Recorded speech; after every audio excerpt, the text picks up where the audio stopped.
Eu vou pedir para você abrir em Êxodo 19, por favor.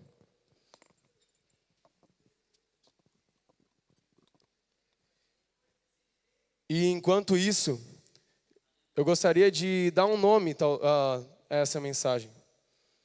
O nome dessa mensagem é: não terceirize a sua vida espiritual. Não terceirize a sua vida espiritual.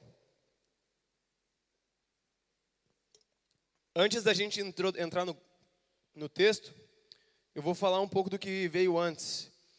Em Êxodo 18, depois deles terem saído do Egito, o povo, Moisés vai até o sogro dele e eles têm uma conversa. E ele conta o testemunho do que Deus tinha feito e como Deus, de forma poderosa, tinha tirado o povo do Egito. Jetro visita Moisés, na verdade. E no outro dia, Jetro chega lá no trabalho de Moisés e vê que desde de manhã cedo ele ficou diante do povo até de tardezinha, julgando as questões do povo. E tinha muita gente naquele lugar querendo que essa causa fosse julgada por Moisés. E Jetro lhe diz para Moisés: Moisés, eu vi que tu está muito ocupado, que tu está cheio de coisas, mas por que tu faz tudo isso? Por que tu não coloca pessoas no teu lugar?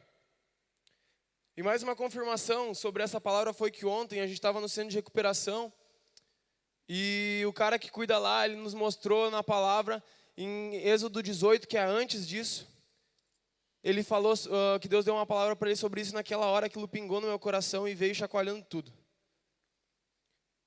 E então ele diz: cara, confia em Deus, coloca pessoas para buscar. E daí ele diz, no versículo do capítulo 18, ele diz, a partir do 13 até o 16, eu quero ler com vocês. Êxodo 18, 13 ao 16. No dia seguinte, Moisés sentou-se para julgar as questões do povo e ficou ocupado desde a manhã até a noite. Quando Jetro viu tudo o que Moisés estava fazendo, perguntou: por que você está agindo assim? Por que está resolvendo sozinho os problemas do povo, com todas essas pessoas em pé ao seu redor, desde de manhã até a noite?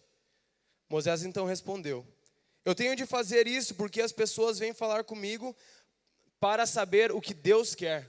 Escute isso. Moisés respondeu: eu tenho que fazer isso porque as pessoas vêm falar comigo para saber o que Deus quer. Quando duas pessoas têm uma questão, elas vêm falar comigo para que eu resolva quem está certo. Então eu explico os mandamentos de Deus a todos. As pessoas iam até Moisés porque elas queriam ouvir o que Deus tinha para falar. Elas buscavam Moisés para isso e ele ficava ocupadão lá, desde de manhã até a noite. Então todo dia, eu imagino a rotina de Moisés exaustiva, ele já de cabelo branco, como a gente diz a expressão, por fazer tudo isso. Jetro se apavorou. Ele não se fosse uma coisa mais ou menos, ele não teria chegado e falado com Moisés, mas ele viu que estava absurdamente pesado. Porque as pessoas esperavam ouvir de Moisés o que Deus queria falar. Afinal, ele era o líder do povo, certo? No outro dia, no capítulo 19, Deus vai falar com ele. Na verdade, não foi no outro dia, tá? Depois disso, Deus foi falar com ele. E Deus, falando com ele, disse: Moisés, eu vou chamar o meu povo, porque eu quero mostrar para eles e trazer para eles as minhas leis. Eu quero instruir eles. Então faz o seguinte: eu vou chamar eles para perto do Monte Sinai. E nesse monte, lá eu vou falar com vocês. Mas eu preciso que você peça para o povo uma coisa. Porque a minha presença vai estar lá. E para que eles não sejam consumidos, eles precisam se santificar. E eles precisam se prontificar, lavar suas roupas e estarem santificados. Aí no versículo 13, aí ele vai dizendo, né? Faça limitações em volta do monte. Então tu imagina um baita de um monte. Imaginem comigo, um baita de um monte, e era para eles botar demarcações em volta desse monte. E Deus disse: só tu vai passar lá para dentro. Enquanto as coisas estiverem acontecendo, só tu vai lá para dentro. Depois a trombeta vai tocar, isso fala no versículo 13. a trombeta vai tocar, e quando a trombeta tocar, então o povo vai poder subir ao monte. Então eu pergunto, legal, primeiro momento Deus vai se manifestar lá, vai mostrar, a presença dele vai vir sobre o monte, e Moisés vai poder subir lá, como líder do povo. Afinal, Deus queria demonstrar também a autoridade que ele estava dando para Moisés. Só que depois que a trombeta tocasse, o povo poderia também, juntamente com ele, subir no monte. E eu lendo isso, eu fiquei me perguntando, cara, o que será que Deus preparou para esse momento em que o povo subisse no monte? Há tempo para tudo na nossa vida, mas eu vou mostrar para vocês que eles não aproveitaram essa oportunidade. Versículo 16, vamos ler do 13 em diante. Parte B. Porém, quando a trombeta tocar, o povo poderá subir o monte. Versículo 14. Então Moisés desceu do monte e mandou que o povo se purificasse para adorar a Deus. E todos lavaram as suas roupas. Aí Moisés disse, fiquem prontos para depois de amanhã e até lá não tenham relações sexuais. Versículo 16. Aqui começa o negócio. Na manhã do terceiro dia, houve trovoadas, relâmpagos, e uma nuvem escura apareceu no monte, e ouviu-se um som muito forte de trombeta. E todo o povo que estava no acampamento tremeu de medo. Moisés os levou para fora do acampamento, a fim de se encontrarem com Deus. E eles ficaram parados ao pé do monte. Todo o monte Sinai soltava fumaça, pois o Senhor havia descido sobre ele no meio do fogo. A fumaça subia como se fosse a fumaça de uma fornalha, e todo o povo tremia muito. O som da trombeta foi ficando cada vez mais forte. Moisés falou e Deus respondeu no barulho de trovão. O Senhor desceu no alto do monte Sinai e chamou Moisés para que fosse até lá. Moisés subiu. Então o Senhor lhe disse, desça e avise ao povo que não passe os limites para chegar perto a fim de me ver. Se passarem, muitos deles morrerão. Avise também os sacerdotes que eles devem purificar a fim de poderem chegar perto de mim. Se não purificarem, os matarei. Moisés, ele obedece, ele fala com todo o povo. E depois disso, Deus ele começa a falar no monte lá, com voz bem forte para que todos pudessem ouvir. E vocês sabem que ali no 20 vem os 10 mandamentos. Deus ensina as leis. Aí se tu for ler depois, no versículo 18, vai falar a reação do povo com tudo isso.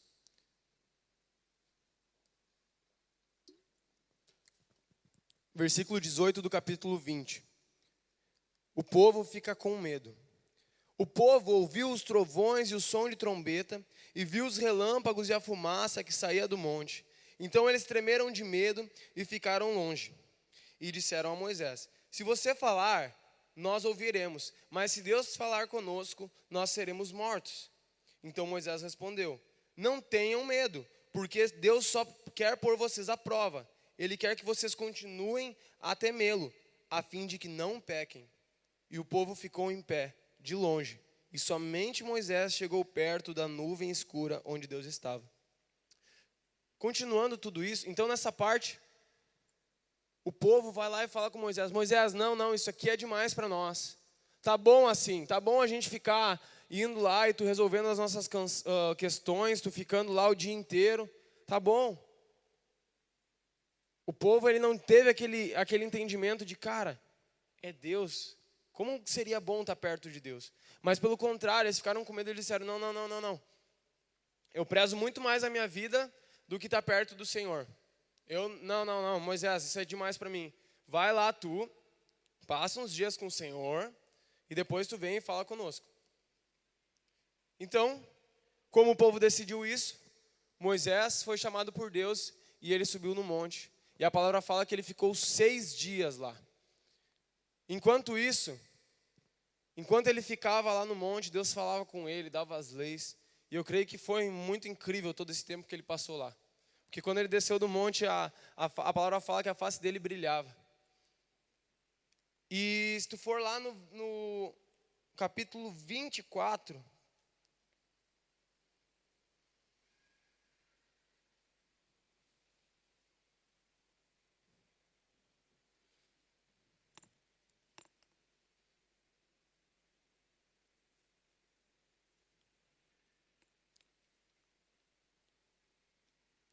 versículo 12. O Senhor Deus disse a Moisés: suba no monte, que é o que eu estava falando agora, onde eu estou, e fique aqui, pois eu vou lhe dar as placas de pedra que têm as leis e os mandamentos que eu escrevi, a fim de que você os ensine ao povo. Moisés e Josué, o seu auxiliar, se aprontaram, e Moisés começou a subir no monte sagrado. Então Moisés disse aos líderes: esperem aqui, até que nós voltemos. Arão e Hur ficarão com vocês. Quem tiver alguma questão para resolver deverá falar com eles. Então Moisés subiu no monte Sinai, e uma nuvem cobriu o monte. A glória do Senhor desceu sobre o monte, e para os israelitas a luz parecia um fogo que queimava lá no alto. Essa nuvem cobriu o monte durante 6 dias, e no 7º dia o Senhor, lá da nuvem, chamou Moisés. Eu falei errado, eu falei que tinha ficado 6 dias no monte. Antes disso, ele ficou 6 dias no meio da nuvem, e agora ele vai ficar mais tempo. Moisés entrou no meio da nuvem e ficou ali no monte 40 dias e 40 noites. Durante esse período, Deus foi falando com Moisés. Deus foi ministrando coisas.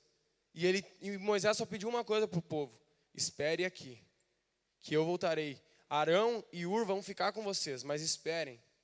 O povo ficou impaciente, e depois desse tempo eles pediram para que Arão fizesse uma escultura, para que eles pudessem adorar.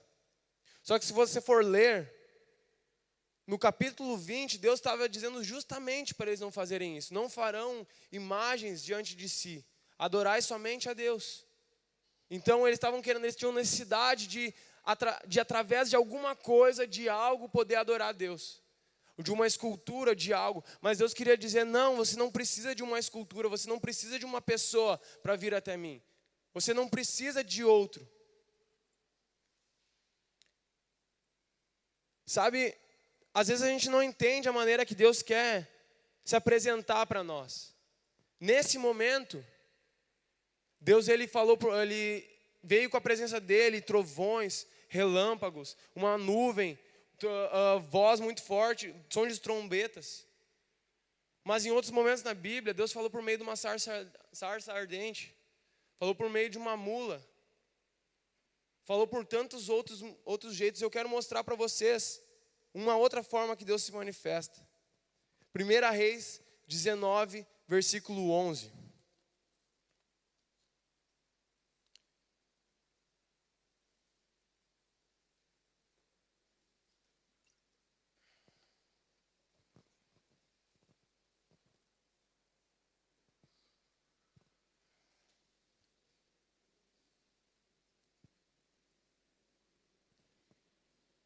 Aqui Elias ele tinha acabado de ter uma baita de uma vitória em Deus.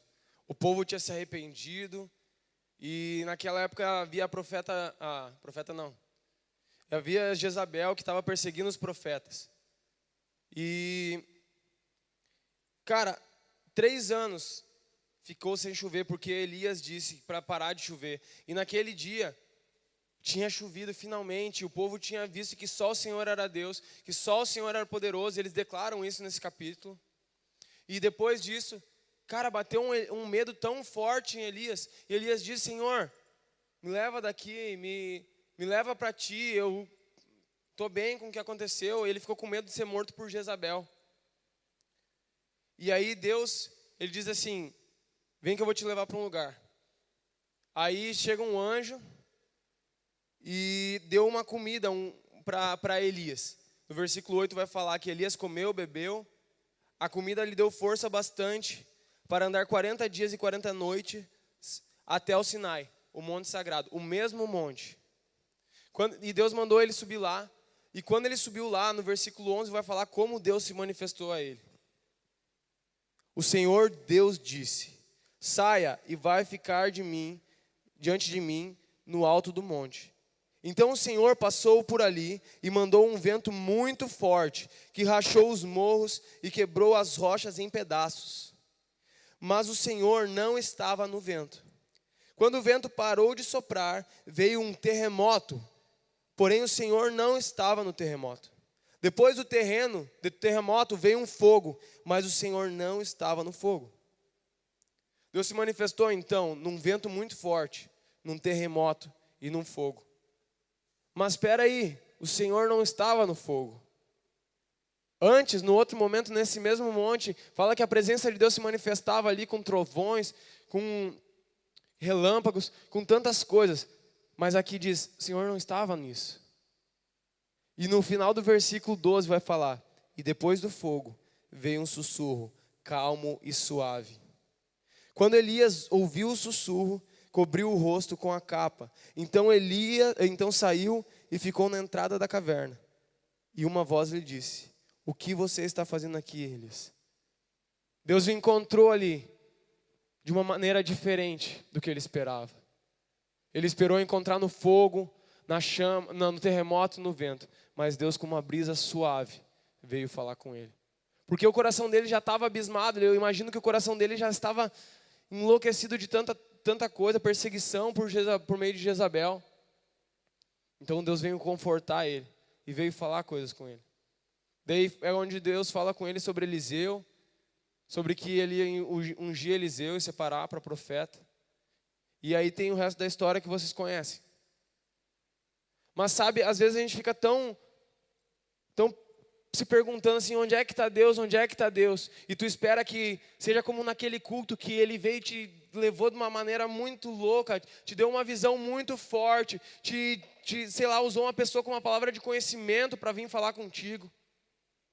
E às vezes tu fica esperando, e tu acha, cadê Deus? Cadê Deus? Mas na verdade Deus está falando como um sussurro. Ele só quer que tu silencie os teus ouvidos, que tu tire um tempo sozinho, como Jesus fazia, para ouvir o que Ele está falando. Às vezes a gente está procurando Ele e está tão cheio de coisas na nossa cabeça, falando de um lado, pessoas falando do outro, preocupação do trabalho, preocupação dos estudos, e a gente esquece de que Deus muitas vezes vem na calmaria. E na maioria das vezes é na calmaria que Ele vem. Dionísio falou uma coisa uma vez que eu achei muito incrível. Quando o vaso está bem vazio, para encher esse vaso, tu vai derramar bastante. Mas quando o vaso já está meio cheinho, ele vem com mais calma. Então às vezes tu está tão vazio, está no meio de um negócio que tu sente tão vazio, Deus vem daquele jeito avassalador, assim, que te pega e vem, derrama a presença dele de uma forma que tu fica ali, uou! Mas tem dias que tu já está ali, tu está numa constância, tu está alimentado de Deus. Então Ele vai colocando do seu jeito. E isso vai transbordar também. Só que você tem que entender que Deus não parou de falar com você. Ele está aqui, Ele disse que estaria aqui. E Deus não é homem para que minta, nem filho do homem para que volte atrás nessas promessas. Jesus, antes de subir, e antes de Jesus, Deus falou isso de várias maneiras. E Jesus, antes de subir, Ele diz, Ele vos enviará o Consolador, que estará convosco, o Espírito da verdade, até a consumação dos séculos. Quem pode dizer isso, para isso amém? Cara, o Espírito Santo de Deus está aqui nesse lugar. Deus, ele se faz de muitas maneiras conhecidas. Em Romanos vai dizer que de muitas maneiras, desde o início dos tempos, Deus se fez conhecido de tantas maneiras, que a gente seria indesculpável se dissesse que não... é isso aí, acho que fala, dissesse, não sei. Dissesse, isso aí, obrigado. Que não tivemos oportunidade de conhecer a Deus. E eu quero agora falar, saindo um pouco desse ponto, falar de uma maneira. Sabe, esse povo, quando saiu do Egito, eles receberam uma promessa de Deus, a terra prometida. Só que eles escolheram ser representados por um homem e colocaram no lugar. E não ouviram esse homem. Antes dele voltar, eles fizeram imagens e desobedeceram a Deus. E começaram a murmurar, começaram a reclamar. Quando você não consegue ter um relacionamento com Deus, tudo para ti vai ser murmuração. Quando você não consegue com os teus olhos ver a graça e a bondade de Deus, tudo para ti vai ser murmuração, cara. E quanto mais você murmura, mais você vai se afundando. Manifeste um coração grato. Manifeste um coração grato. Lamentações 3:21 vai dizer, eu ponho diante de mim aquilo que me traz esperança. Então traga a esperança para o seu coração. Lembra dessa palavra viva.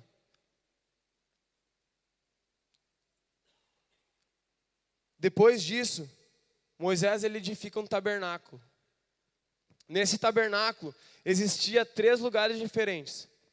Esses 3 lugares diferentes eram o quê? Imagina assim, ali fora, tá? É o pátio do tabernáculo. Aqui dentro seria o átrio e como se tivesse mais uma sala para lá, seria o santo lugar, como se fosse ali para trás. O santo dos santos, onde a presença de Deus estava. Então, o átrio era um lugar onde qualquer pessoa chegava lá. Todos esses lugares tinham um grande portão. Eu já vou falar sobre os portões. No átrio era um lugar onde o povo vinha oferecer sacrifícios do seu pecado. Tinha um altar no meio dele e depois tinha uma pia para eles se lavarem. Porque o que acontece? Quando eles matavam um animal, que a oferta de sangue para perdoar pecados é necessária, quando eles matavam esse animal, eles se sujavam, então eles tinham que se lavar depois disso. Então, tinha esse altar onde eles sacrificavam ali em relação ao seu pecado e depois eles eram lavados.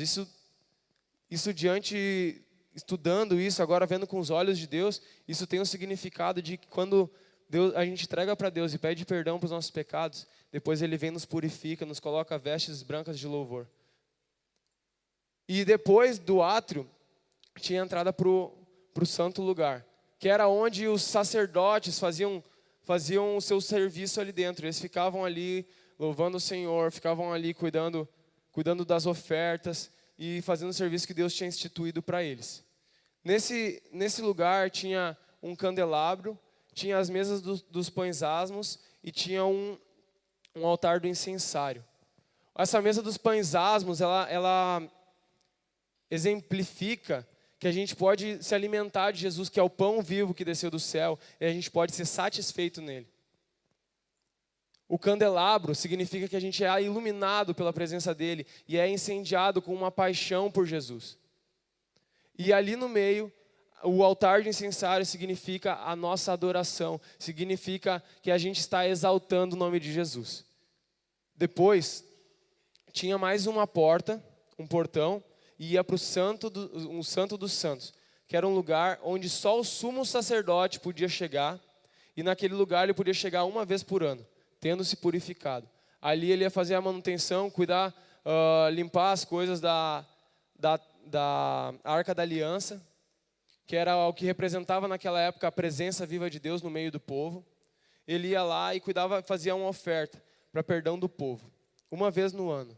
E ele ainda ia com um cinto, com uma corda na sua cintura e com um sino. Porque se Deus não aceitasse, se ele não tivesse santificado, se ele não tivesse se preparado, a presença de Deus por sua santidade consumiria ele. Então, ele tinha aquele sino que avisava os sacerdotes que estavam no átrio, para que se parasse de tocar isso é porque ele tinha morrido. Então, daí eles puxariam ele pela corda. Mas aquele lugar era o lugar onde ficava ali a presença de Deus. E eu quero que vocês abram em João 14, versículo 6.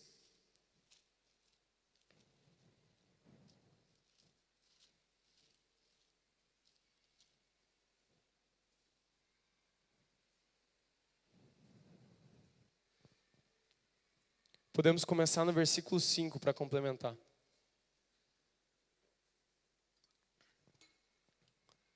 Então Tomé perguntou: Senhor, não sabemos aonde é que o Senhor vai. Como podemos saber o caminho? Jesus respondeu: Eu sou o caminho, a verdade e a vida. E ninguém pode chegar até o Pai senão por mim. E agora eu peço que você preste bastante atenção, porque isso vai ficar muito interessante. Lembra que eu falei que haviam quantos portões? 3 portões, certo? O que chegava para o átrio, o que ia do átrio para o santo lugar e o que ia do santo lugar para o santo dos santos. Popularmente, naquela época, antes de Jesus nascer na terra como homem, o primeiro portão era chamado pelo povo como o caminho. O segundo portão que dava para o santo lugar era chamado de a verdade. E o terceiro portão que era chamado pelo povo como a vida. E cara, quando Jesus fala isso aqui, ele está dando a maior ideia para os seus discípulos do que ele ia fazer.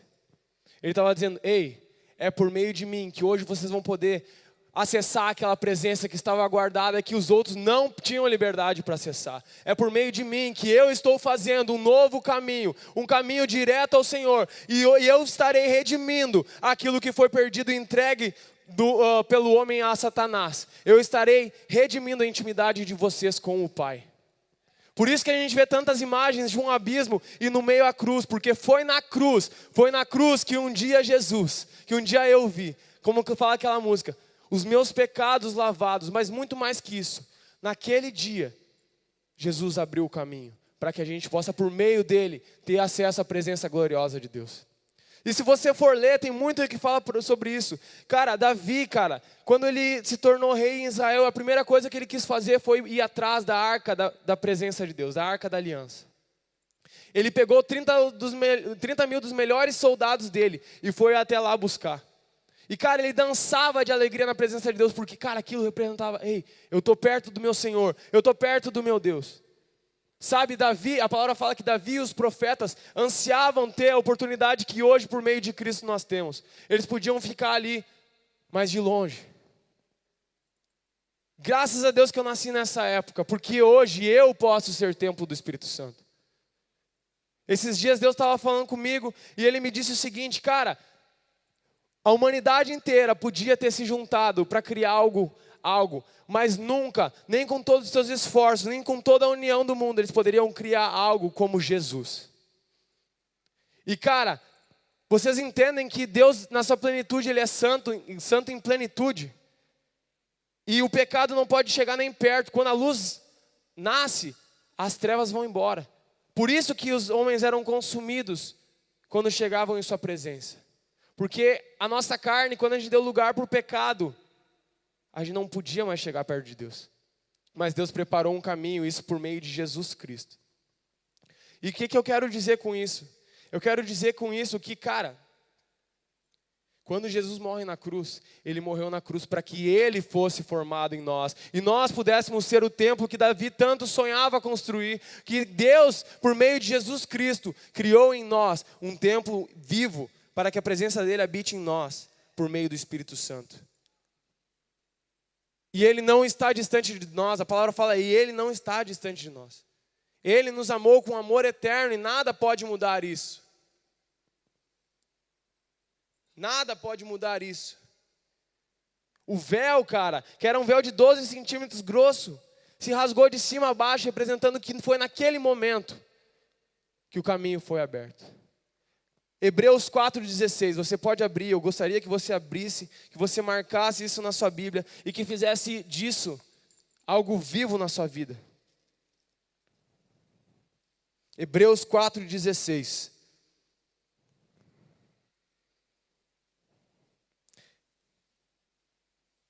Novamente, vamos começar antes. Esse texto é incrível. Versículo 14.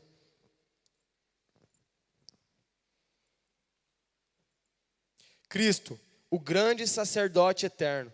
Portanto, fiquemos firmes na fé que anunciamos, pois temos um grande sacerdote poderoso, Jesus, o Filho de Deus, o qual entrou na própria presença de Deus. O nosso grande sacerdote não é como aqueles que não são capazes de compreender as nossas fraquezas. Pelo contrário, temos um grande sacerdote que foi tentado do mesmo modo que nós, mas não pecou. Por isso, tenhamos confiança e cheguemos perto do trono divino, onde está a graça de Deus. Ali receberemos misericórdia e encontraremos graça sempre que precisarmos de ajuda. Pode botar para mim a RA? Eu gosto muito do jeito que se apresenta esse versículo ali.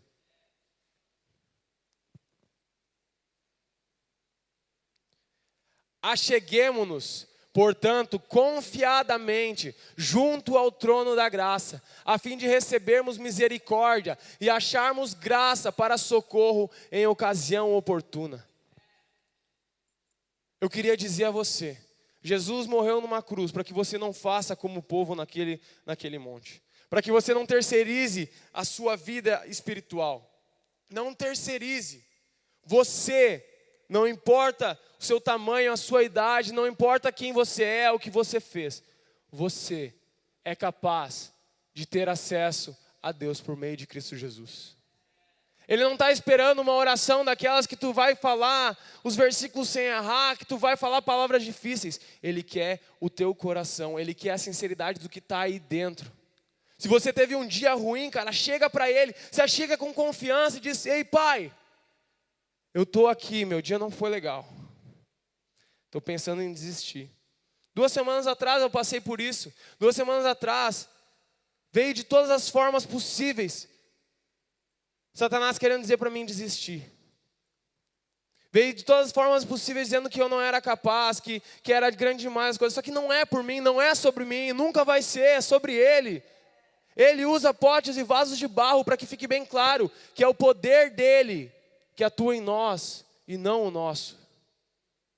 Ele só quer o teu sim, Ele só quer o teu coração. Sabe que vai ser difícil, cara, para ti, todos os dias. Sabe por quê? Porque tu tem uma carne. E tu viver para Deus significa matar a tua carne. Isso com jejum, isso com abnegação, com domínio próprio. Tu vai ter que estabelecer diante de ti coisas que não agradam a Deus. Coisas que têm te atrapalhado no tu buscar. O dízimo que a gente dá é 10% do nosso salário. Mas você já pensou quanto seria 10% do teu tempo para pelo menos 10% do teu dia tu passar diante de Jesus? 2 horas e 24 minutos. Vamos lá, a gente pode passar isso. Sabe que essa semana eu estava falando com um irmão. E a gente estava conversando sobre coisas que são difíceis. E às vezes a gente tenta acertar e é difícil. E aí ele disse: cara, eu quero buscar mais a presença de Deus. Eu quero sentir prazer na presença de Deus. Aí eu lembrei de uma coisa que ano passado Deus falou comigo por meio de um vídeo. Quando tu come uma sobremesa muito doce,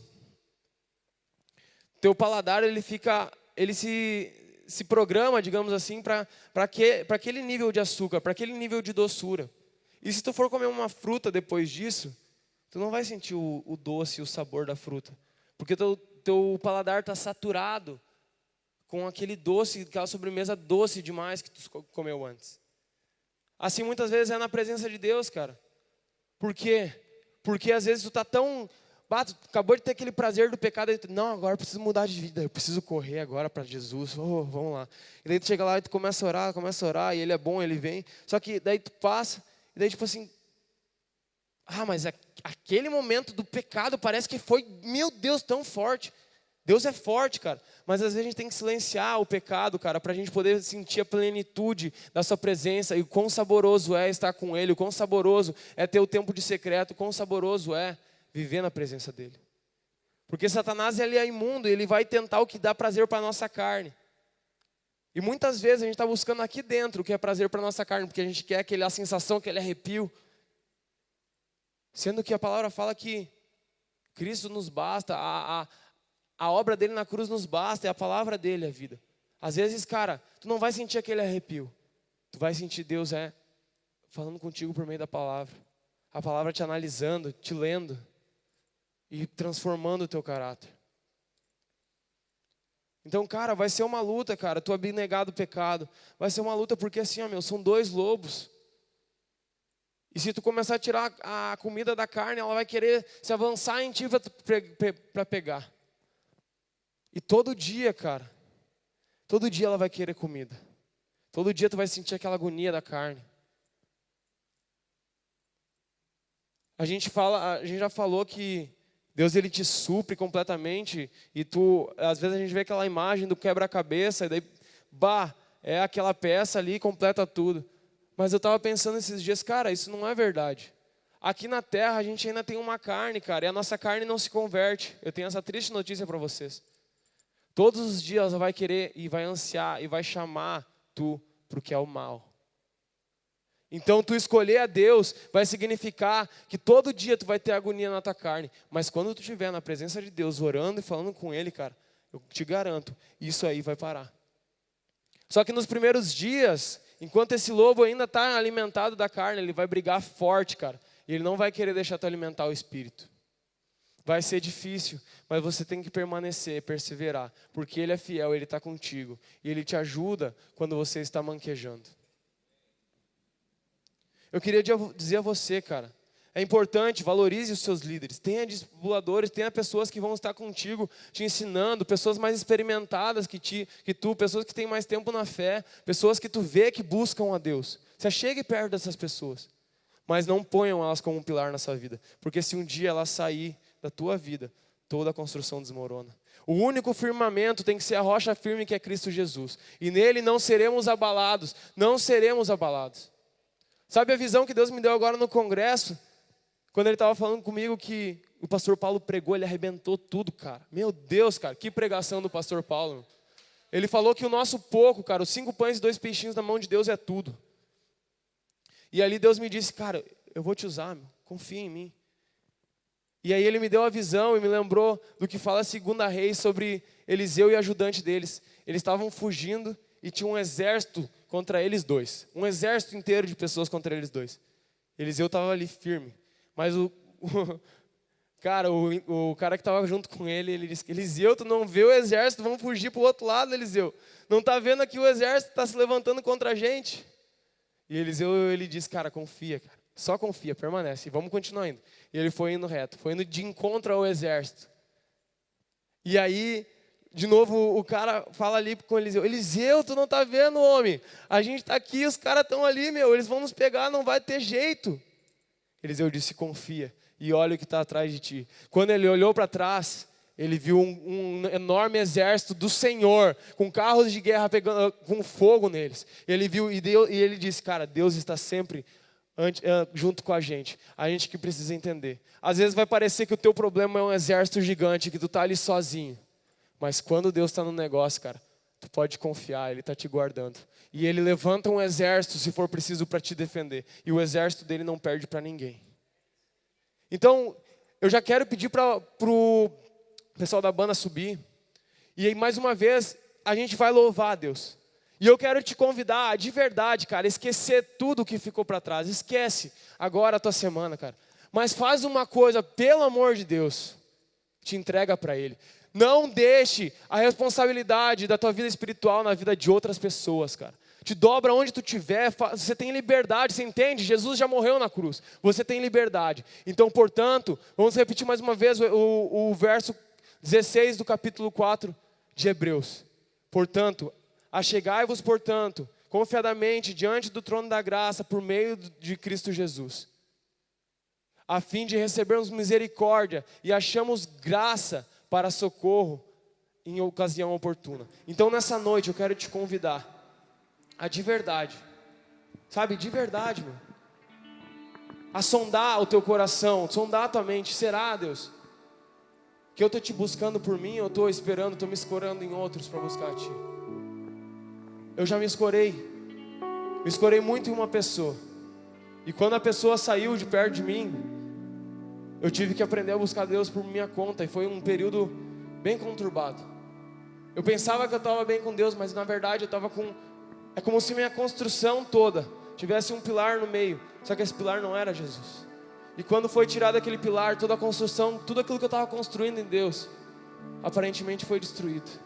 E eu tive que aprender. Só que quando eu fui reconstruindo isso, eu pude olhar e tinha alguém do meu lado. Era Jesus Cristo comigo, me ajudando a botar pedra sobre pedra. E Ele mostrando, ei, eu sou o firme alicerce. Eu sou a pilastra dessa construção. Sobre mim você pode edificar a sua vida. Sabe, eu quero convidar você a baixar a sua cabeça de verdade. Feche teus olhos. Esquece agora quem está do teu lado. Sonda o teu coração e começa a orar. Pergunta aí, Deus. Enquanto eles vão tocando, pergunta aí, Deus. Seja sincero com Ele. Ei, Deus, somos eu e tu? Você está falando comigo diretamente? Ou está passando por tantas outras pessoas? E se a resposta para ti for, você está buscando em outras pessoas, eu tenho uma boa notícia para você. Nessa noite, Ele te mostra um livre caminho para você trilhar. Um caminho para se achegar diante dEle com confiança e fundamentar a tua vida nele. Não é amanhã, não é depois de amanhã, cara. Hoje é a tua oportunidade. mais uma oportunidade. Deus está aqui, Ele está falando contigo. Ele quer ser o primeiro na tua vida. Ele quer ser o primeiro amor. Ele quer ter o teu coração, Ele quer ter a tua mente, Ele quer ter a tua alma, o teu espírito, e as tuas forças.